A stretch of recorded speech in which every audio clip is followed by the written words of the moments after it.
desempenho em futebol. Nesse momento estou cursando o mestrado em análise de jogo, né, com essa vertente na Faculdade de Desporto da Universidade do Porto. E como prometido para vocês, uma semana de conteúdo gratuito sobre análise de jogo.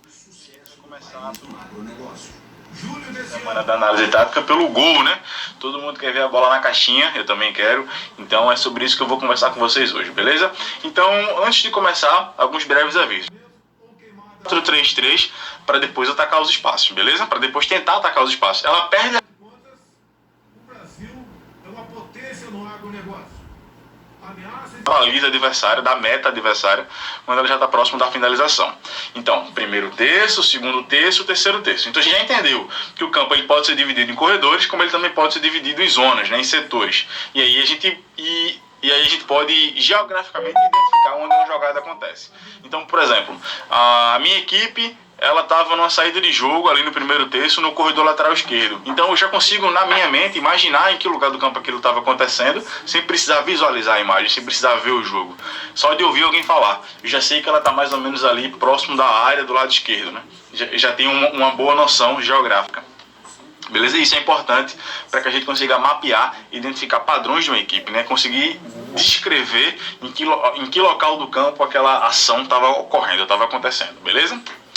Bom, aqui de novo, mas mais uma vez os corredores. Bom, e para que a gente pegue uma outra referência geográfica que é importante, né, para que a gente consiga mapear bem, já que a proposta da aula é essa, né, vos ensinar a mapear o jogo, é que existe uma terminologia, vamos dizer assim, um conceito que se chama centro de jogo, que nos dá a referência da bola, né? Ali a gente viu referências do espaço, né, ou seja, do campo, a gente também tem as referências da bola, que é chamado de centro de jogo. É um espaço em diâmetro ao redor do portador da bola, ou seja, ao redor da bola, que alguns autores falam em 9,15 metros, né? Então imagine ali a bola, 9,15 metros ao redor da bola, ali é o centro de jogo. Esse espaço determina quais jogadores estão diretamente envolvidos com a jogada. Então quando eu falo assim, esse jogador deu apoio ao centro de jogo, significa que ele está próximo do portador da bola. Essa metragem, né, 9,15 metros, pode ser para mais, pode ser para menos. Alguns autores também usam a diferenciação entre centro e epicentro de jogo, ou seja, a bola, o fulcro do diâmetro e o restante do diâmetro. Mas aqui pra gente, a gente tratando como centro de jogo já é o suficiente para que a gente entenda e não complique demais também. A gente quer simplificar, quer passar uma mensagem para vocês. Então, centro de jogo, se a gente for ilustrar o que é centro de jogo, é assim. Então, aqui o cursor está ligado para ajudar vocês. O jogador com bola, né? Esse aqui seria o que eu falei do epicentro. Então, aqui é o fulcro do centro de jogo e tudo isso aqui é o centro de jogo, ok? Imagine que isso aqui tem 9,15 metros, né? Eu não medi, mas é só para ilustrar. Então esses aqui são os jogadores mais próximos do centro de jogo, mais envolvidos diretamente com a jogada. Esses aqui são os jogadores distantes. Isso é importante para que a gente entenda quando a gente fala, por exemplo, sobre um setor do campo, né? Eu acabei de falar com vocês sobre corredor e zonas, né? Setores. Então a gente pode falar, ele estava próximo do centro de jogo, no corredor lateral esquerdo ali no segundo terço. Então vocês já sabem, é só de falar onde a bola estava e quais são os prováveis jogadores envolvidos, né, por uma questão geográfica do campo. Bom, dito isso, né, já explicado essa parte que é importante para que vocês consigam ter o entendimento geográfico dos ataques, vamos agora para a classificação desses momentos do jogo, né? O jogo de futebol, como eu falei para vocês, ele pode ser dividido em ele é cíclico, né? Ele pode ser dividido em organização e transição ofensiva, que é quando a gente tem bola, e organização e transição defensiva, que é quando a gente não tem bola. Então, quando a gente fala sobre organização ofensiva, ou seja, quando eu estou atacando e o adversário está ali esperando o meu ataque, ele está organizado esperando o meu ataque, eu posso falar sobre 3 submomentos. O que são submomentos? A gente imagina que a organização ofensiva é um momento, a transição ofensiva é outro momento, a organização defensiva é outro momento, a transição defensiva é outro momento. Então aí já são 4, mais a bola parada. Então a gente pode dividir o jogo em 5 momentos. 2 grandes momentos, que são as 2 organizações, 2 transições entre as organizações, e a gente vai entender sobre a parte defensiva mais uma vez na próxima aula, e a bola parada, ok? Isso tem que ficar claro para vocês. Bom, então quando a gente está falando sobre submomento, a gente está falando sobre os submomentos, fracionar esses grandes momentos em momentos menores para que fique mais fácil a nossa compreensão, para que a gente entenda de fato. Então, quando a gente está falando sobre primeira fase de construção, como vocês estão vendo aí, a gente está falando do primeiro submomento da organização ofensiva, que é a saída para o jogo, que é aquele momento em que a gente sai para o jogo. E geograficamente, onde é que isso se encontra no campo? Aqui. Então, esse setor vermelho, obviamente estou falando de uma equipe que ataca da esquerda para a direita. Então, esse momento aqui é a primeira fase de construção de uma equipe. Aqui, quando a equipe consegue progredir no campo, né, progredir no terreno de jogo, ela entra em segunda fase de construção, é quando ela começa a criar no meio campo, né, como a expressão aí já está dizendo, que é o correspondente a essa faixa de campo, né, quando ela entra aí com bola.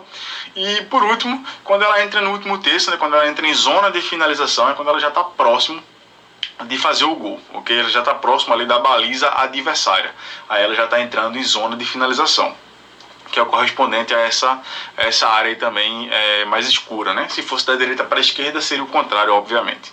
Então, quando a gente fala sobre isso, a gente está falando sobre primeira fase de construção da organização ofensiva, né? Ali a saída de jogo. Segunda fase de construção da organização ofensiva, quando a equipe consegue avançar para o meio campo. E por último, entrada no último terço, entradas em zonas de finalização, que é ali já próximo da baliza adversária, quando a equipe está próxima de fazer o gol, quase fazer o gol. Ok, Rafa, entendi, mas quero um exemplo prático para ficar mais ilustrado. A gente tem, beleza? Então, vou dar o play. A seleção brasileira aqui está em primeira fase de construção, ó. Ela está... Deixa eu voltar aqui um pouquinho para vocês verem. Pausar. Bom, ela aqui está antes do meio campo, né? Então ela está ali começando, saindo para o jogo. O tiro de meta é um bom exemplo de um início de uma primeira fase de construção. E aqui a gente tem que contar quantos jogadores estão envolvidos diretamente na primeira fase de construção, né? Aqui 1, 2, 3, 4, 5, 6, 7, 8 jogadores e 3 jogadores fora da primeira fase de construção, que não estão envolvidos diretamente com a primeira fase de construção. Então aqui a seleção brasileira vai começar a sair para o jogo, né? E a gente tem que ver também, né? Se é uma fase de construção, se é uma primeira fase de construção mais elaborada, se é uma primeira fase de construção que pula a segunda fase, né, que é bola direto no último terço, se varia de um corredor para o outro, né? Então aqui a gente já percebeu que, por exemplo, a seleção brasileira não passa muito tempo nesse lance, né, em primeira fase de construção, pelo corredor lateral direito já avança logo para a segunda fase de construção, ok? Então aqui já está na progressão para a segunda fase de construção. E aqui ela já está em segunda fase de construção, né? Então a gente já vai pausar aqui, ó. Então a gente tem que entender quais são os jogadores que estão correlacionados diretamente com esse espaço do campo quando a bola está aí. Então quais são os jogadores que estão diretamente envolvidos, quais são os jogadores que não estão diretamente envolvidos. A gente percebeu que o Brasil já mudou de corredor, se isso é padrão, né? À medida que a gente vai vendo o jogo, a gente vai identificando se isso é padrão, se ele muda de corredor nesse momento, quais são os jogadores que mais fazem essa variação, né? Essa mudança de corredor. Isso tudo é importante. Então, quando a gente aqui em segunda fase de construção já identificou que progride pelo corredor lateral esquerdo, né? E aí tem ali uma triangulação entre Neymar, Coutinho e Marcelo. E aí o Brasil, pelo próprio corredor, ou seja, não volta para o corredor direito nem para o corredor central, nem para o meio. E aí o Brasil entra em último terço em zona de finalização pelo corredor lateral esquerdo. Então a gente vê aqui o Brasil sai da primeira fase de construção, aí tem uma segunda bola e na segunda bola acontece o gol. Então a gente viu o Brasil sair de uma primeira fase de construção para uma segunda fase de construção, progredindo no jogo, né? Entrando aí sim no último terço, ok? Bom, acho que ficou bem claro, né? Bem ilustrada a primeira, a segunda fase de construção e a entrada no último terço, com finalização. E agora a gente vai para os princípios táticos ofensivos, né? Bom, cada jogador ali, ele tem um papel, ele tem uma função no jogo, e é sobre isso que a gente vai falar agora. A gente vai falar sobre quais são esses princípios ofensivos e explicar para vocês. Os princípios ofensivos são, cada autor, ele trata de uma maneira, ele utiliza uma expressão diferente, e eu fiz aqui meio que uma collab, digamos assim, juntei aqui alguns conceitos de autores diferentes para que vocês tenham aqui bastante referência, tá? Então, uma equipe, ela pode ter os jogadores de uma equipe, né? Se a gente pensar assim, Rafa, tu tá falando aí sobre função de um jogador, mas a função de um jogador somada à função de outro jogador, somada à função de outro jogador, isso tudo é o coletivo. E aí o coletivo forma a equipe. Então, quando a gente analisa somente função por função, a gente está analisando somente o atleta, né? Tá praticamente retirando ele do contexto da equipe dele. Mas quando a gente analisa a função integrada ao coletivo, a gente está analisando a equipe. Então, como é que isso pode se dar, né? Quais são esses princípios?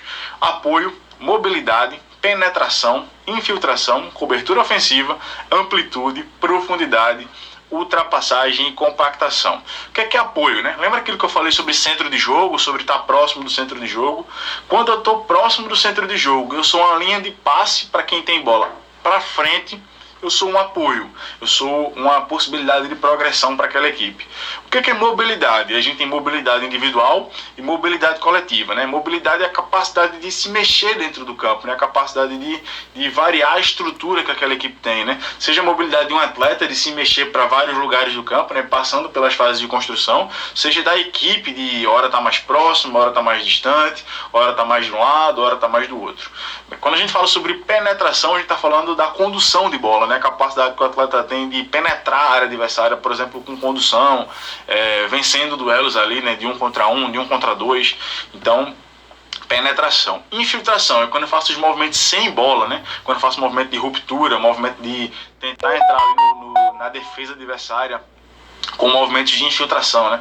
Vou dar um exemplo de um atleta que era muito bom nisso, né? O Paulinho, por exemplo, seleção brasileira, jogou Copa do Mundo, era um jogador que tem muito isso no jogo dele, nessa capacidade de infiltração.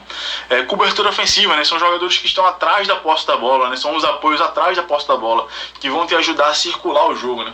Por exemplo, eu quero progredir por esse lado, não tem como progredir por esse lado, então vou ter que voltar ali num volante ou num zagueiro para tentar circular e progredir do outro, né? Esses jogadores são coberturas ofensivas, e além de serem coberturas ofensivas, eles são coberturas no sentido de que se eu perder a bola, eu tenho uma barreira subsequente aqui, eu tenho uma proteção.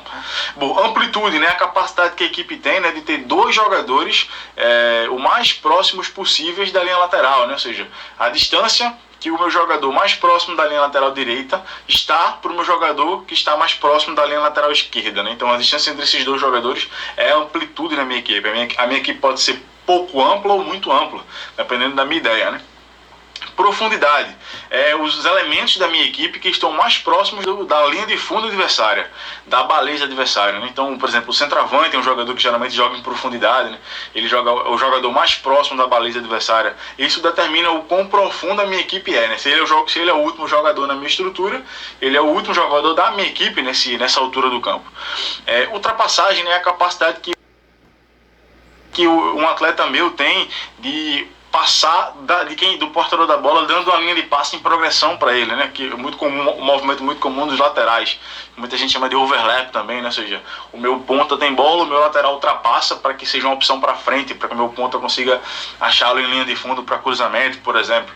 E compactação, que é a capacidade da minha equipe de estar próximos, né? De ser linha de passe próxima, de jogar associado, de ser apoio um para o outro ali.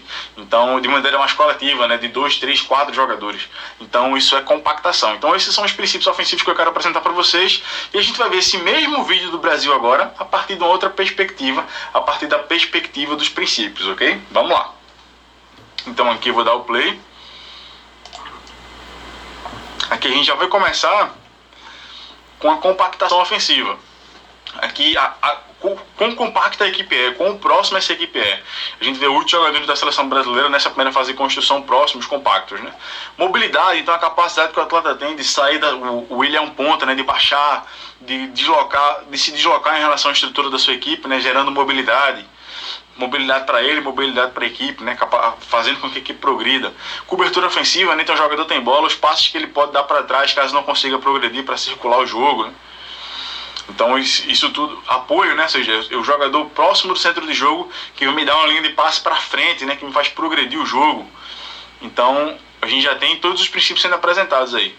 Que penetração, né? Ou seja, o Neymar conduzindo bola, né? Penetrando na defesa adversária com bola, e a infiltração do Paulinho, ao mesmo tempo que ele está entrando lá. Deixa eu pausar aqui e voltar um pouquinho mais para que vocês consigam ver. Então o Paulinho está entrando lá, né? Então aqui a gente tem a distância entre esse jogador e esse jogador aqui, entre o Marcelo e o William, né? Os jogadores mais amplos na minha equipe, né? Os mais próximos possíveis da linha lateral. São jogadores que estão dando amplitude.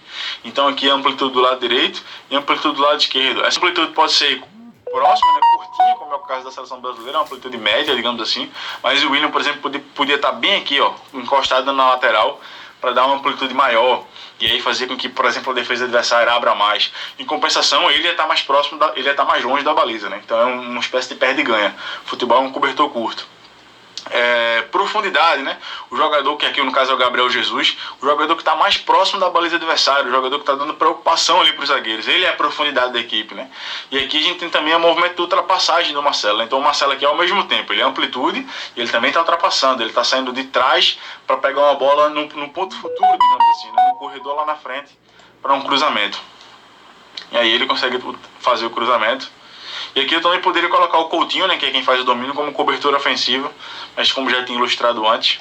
Então aqui fica bem claro, né, todos os princípios estão nesse jogo, estão nesse lance, todos os princípios ofensivos do jogo estão nesse lance, e a gente conseguiu ver eles bem ilustrados, né? Então a gente já começa a entrar num conteúdo mais denso, né? Já começa a entrar em algo que não é todo mundo que domina, né? Conseguir olhar para o jogo e dizer, esse jogador aqui ele é cobertura ofensiva, esse jogador aqui ele está com profundidade, esse jogador, esse time, essa equipe está dando amplitude com os laterais, né? Ou com os pontas, ou de um lado com lateral e do outro com ponta, como era o caso dessa seleção brasileira, ok? Vocês já começam a aguçar aí vocês já começam a aprofundar o olhar de vocês em relação ao jogo. Bom, deixa eu passar. E aí a gente já entra num conteúdo mais denso, de fato, né? A gente ainda vai falar sobre os tipos de ataque. E é isso, os tipos de ataque, segundo a literatura, são 3. Ataque posicional, ataque rápido e contra-ataque. Uma equipe ela pode atacar de maneiras diferentes. Ela tem tipos de ataques diferentes para situações diferentes. É importante que a gente diga isso. Então uma equipe ela pode atacar de forma mais posicional, ela pode atacar de forma mais rápida e ela pode atacar de contra-ataque. Aí você pode dizer, Rafa, isso aí eu já sei. Ataque posicional é o ataque mais trabalhado, ataque rápido é quando eu ataco rápido e contra-ataque é na transição. É por aí, mas não é exatamente isso. A gente vai ver aqui como é que funciona, porque tem alguns critérios, ok? Bom, o ataque posicional é quando a minha circulação, né, quando as minhas fases de construção, como a gente acabou de ver, elas têm um tempo de manobra alto, né, ou seja, onde eu gasto tempo para circular a bola, para tentar achar o melhor espaço na defesa adversário, de maneira a ter segurança de que eu vou conseguir ser efetivo, a ter mais garantias de que eu vou conseguir ser efetivo. É uma manobra que tem predominância de passe horizontal, ou seja, eu circulo mais para o lado do que para frente. Quando eu progrido, é mais com passe diagonal do que com passe vertical, né? Ou seja, aquele passe que é para o lado e para frente, zagueiro lateral, por exemplo. Então é um momento, é um ataque, um tipo de ataque que tem predominância de passe horizontal. É uma manobra que tem uma quantidade de passes muito alto, ou seja, a equipe troca muitos passes antes de conseguir entrar na defesa adversária. E o adversário ele está ali te esperando, né? Ele sabe que tu vai atacá-lo, ele está completamente estruturado. E tu está tentando, a partir do teu ataque, gerar um desequilíbrio nele. Então esse é o ataque posicional. E, ok, Rafa, entendi na teoria, mas na prática, como é que é? Aquilo que o Guardiola faz, é aquilo que outros treinadores fazem, né? Sei lá, o Sarri, por exemplo. É isso. É como eles elaboram a forma de atacar. Como o Jorge Jesus, por exemplo, fazia muito. Então, é um ataque mais pensado, mais elaborado, mais calmo, com mais tempo para realizar a manobra, com objetivos diferentes, né? Então vamos lá, vamos para o exemplo. Aqui a gente tem um exemplo do Shakhtar, vou dar play. Deixa eu tirar o áudio para não nos atrapalhar. E olha quantos jogadores o Shakhtar passa, né? 4, muitos passos para trás, passa no goleiro para trás. Circula muito horizontalmente, sem muitos passos verticais. Óbvio que tem passe vertical, né? Mas a predominância de passes é passe lateral. Gasta muito tempo para realizar a manobra. Então, muito tempo em primeira fase de construção, né, para conseguir achar o momento ótimo de sair. Está sendo pressionado, também é importante. Agora conseguiu sair com penetração, né, conseguiu sair com condução do Tyson. E aí ele vai circular mais uma vez. 15 passes já trocados, né, 15 trocas de passes já da equipe. 16, né, a gente está vendo que conseguiu entrar em último terço ali, mas ainda não atacou, ainda não desperdiçou a posse. Ainda está elaborando seu ataque, ainda está em ataque posicional. Então, gastando muitos passes, muita circulação para tentar gerar um desequilíbrio na defesa adversária, para tentar achar o momento ótimo, né? E vocês estão acompanhando comigo. Então já são 24 passos, passa para trás novamente. E se for preciso para trás de novo no goleiro. Conseguiu achar o passe, mas aí vai, sempre passes... Sempre não, né? Mas na maioria das vezes passos horizontais. Voltou no goleiro, né? Lembra? Tava lá próximo da baliza adversária, agora voltou no goleiro. Mais passes para trás, já são 35 passes trocados, né? 36. E que circula horizontalmente, tentando achar o melhor lugar para atacar o adversário. Trava, só acelera na boa. Aquilo que o peladeiro fala, né? Só vai na boa, só vai na boa. 43. Depois de 44 passes trocados, é que ocorre uma tentativa de finalização. Ok, Rafa, agora eu entendi o que é ataque posicional. E ataque rápido? O que é ataque rápido? O ataque rápido é quando eu faço uma manobra mais rápida, né, isso já era dedutível pelo nome. A minha troca de passes é predominantemente vertical.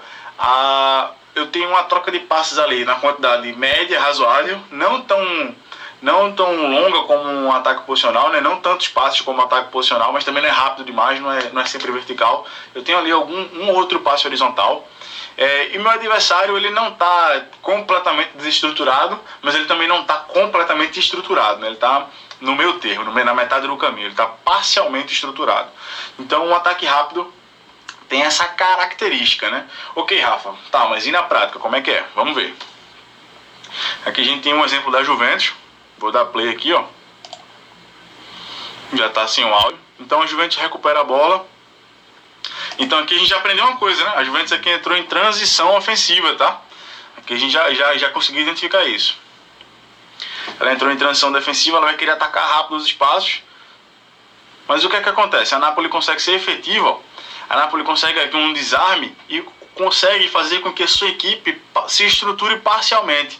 Alguns jogadores importantes ali na estrutura já voltaram, já baixaram, já passaram da linha da bola e já conseguem proteger ali a baliza, né? Já conseguem defender a equipe da Napoli. Então a Juventus ela já não tem mais uma situação de contra-ataque limpa, né? Então a Napoli já está ali razoavelmente estruturada. Então ela não vai conseguir contra-atacar, ela vai ter que atacar rápido, né? Se ela ainda quiser aproveitar algum tipo de estrutura, algum tipo de vulnerabilidade, né, na estrutura, ela vai precisar atacar rápido.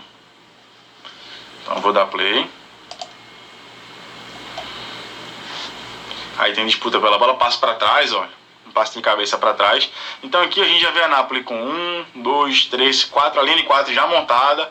A gente já vê 1, 2, 3, 4 jogadores aqui, praticamente 8 jogadores se não passaram da linha da bola, né, próximo de passar da linha da bola. E a Juventus continua tentando aproveitar os espaços, até que consegue aproveitar os espaços num belo chute de fora, né? Então aqui a gente tem um exemplo da Juventus atacando rápido, né? Predominância de passe vertical, apesar de ter tido ali alguns passos para trás, né? Quase um desarme. Uma manobra rápida, né? Tentando aproveitar os espaços. A Napoli conseguiu se reestruturar, mas não se reestruturou completamente, né? Conseguiu, por exemplo, montar a linha de 4, mas não conseguiu se reestruturar completamente. E aí a Juventus conseguiu de maneira rápida, né, tentando aproveitar os espaços da medida do possível, concluir a jogada em gol. Ok, Rafa, mas isso aí também não seria um contra-ataque? Não, porque o adversário ele conseguiu passar da linha da bola, né? A gente tem que entender a diferença disso de um ataque rápido para um contra-ataque. Deixa eu passar aqui. Bom, contra-ataque. Como é que é o contra-ataque? É uma manobra muito rápida, né? É uma troca de passes predominantemente vertical. Pode até ter um passe ou outro horizontal, mas não muitos. Ou para trás, né? De preferência sempre em direção à baliza. O objetivo é ser fatal, né? A troca de passes é baixíssima, 3, 4, 5 passes no máximo para conseguir chegar na baliza adversária. A gente quer conseguir pegar o adversário completamente desestruturado, a gente quer conseguir aproveitar todos os espaços, né? Por exemplo, aquilo que a gente viu da Napoli, nem a linha de quadro eu quero que o meu adversário consiga montar. Eu quero de fato conseguir atacar os espaços vulneráveis dele. Beleza? Então, vamos para o exemplo. Levei para a marcação. Flamengo Internacional, né, na Libertadores. Aqui, ó, deixa eu voltar aqui um pouquinho para ficar mais... Fui tirar o áudio. Aqui tem uma perda da posse, né? Então aqui inicia o contra-ataque do Flamengo. Então perceba que o Internacional, nesse momento, ele está completamente desestruturado. Uma situação de 2-1, os jogadores correndo para tentar reestruturar. E aí não dá tempo, não consegue. E aí sai o gol do Flamengo, né? Então aqui foi basicamente 3 passes, né? A recuperação da posse, e aí um passo para frente, o jogador sempre, condução sempre vertical, né, penetração, e aí acontece ali um passe em diagonal para o jogador da sua própria equipe conseguir fazer a finalização. Então é uma manobra muito rápida, de muita velocidade, em que o objetivo aqui é conseguir aproveitar a desestrutura do adversário, beleza? Então aqui a gente já conseguiu diferenciar o que é ataque posicional, o que é ataque rápido, o que é contra-ataque, beleza? Bom, aqui a gente já tem bastante conteúdo sobre ofensividade, sobre o que é ser ofensivo. A gente encerra a aula aqui, mas antes de encerrar eu quero recapitular com vocês que é o seguinte: a gente aprendeu quais são as fases do jogo, né? A gente aprendeu sobre a diferença entre ter e não ter bola, a gente aprendeu o que é organização ofensiva e transição ofensiva, a gente aprendeu a situar a bola no terreno de jogo, né? Em relação aos corredores e às fases do jogo, a gente aprendeu quais são os princípios do jogo, né? O apoio, mobilidade, infiltração, etc. A gente aprendeu a segmentar a fase de construção, a organização ofensiva em submomentos, que a gente chamou de fase de construção, primeira fase de construção, segunda fase de construção e entrada no último terço. Depois a gente viu os tipos de ataques que são possíveis de se realizar no futebol. Então, pessoal, fica aqui esse conteúdo para vocês, espero que vocês tenham gostado. De novo, esse conteúdo que vocês estão vendo aqui, essa divisão, norteia treino, norteia substituição, norteia a forma com a qual eu monto minha equipe. Rafa, a minha equipe vai ser mais propositiva ou vai ser mais reativa? Ou seja, ela vai atacar mais posicional, ela vai atacar mais rápido e contra-ataque. Rafa, a minha equipe vai fazer a primeira fase de construção mais elaborada, uma primeira fase de construção mais rápida, né? Sem gastar muito tempo ali. Depende muito dos atletas, depende da ideia do treinador. E na medida que você domina esses conteúdos, você consegue olhar para o treinador e entender qual que é a dele, né? Por que ele faz uma primeira fase de construção mais elaborada? Por que ele faz uma primeira fase de construção mais rápida? Por que ele entra no último terço com poucos jogadores, por exemplo? Você começa aqui a identificar esses pormenores que fazem total diferença na hora da gente entender o jogo, beleza? Então, com esse conteúdo, você já sai muito na frente em relação aos demais. Já conseguem entender o jogo a partir de uma maneira diferente. Eu os convido para assistir os próximos jogos. Por exemplo, a gente está em semana de Champions. Para assistir os próximos jogos com esse olhar, tentar identificar ali quais são os jogadores que estão em primeira fase de construção, quantos jogadores tem, a diferença de equipe para outra, na equipe que elabora mais. Por exemplo, a gente assistiu o Manchester City e Real Madrid na semana passada. O Manchester City é uma equipe que elabora muito mais a sua primeira fase de construção que o Real Madrid. O Real Madrid usa muito mais bola longa, é muito mais bola no espaço em segunda fase de construção. Então aqui a gente já consegue diferenciar, já consegue ter um nível de entendimento muito alto sobre como analisar ofensivamente uma equipe, beleza? Bom, espero que vocês tenham gostado. Fica aqui o convite para a próxima aula, onde a gente vai tratar sobre esse mesmo ponto de vista, só que da defesa, beleza? Rafael Marques Oliveira para mais aula para vocês. Bem-vindos à Semana da Análise Tática. Isso aqui é só o começo. Até mais.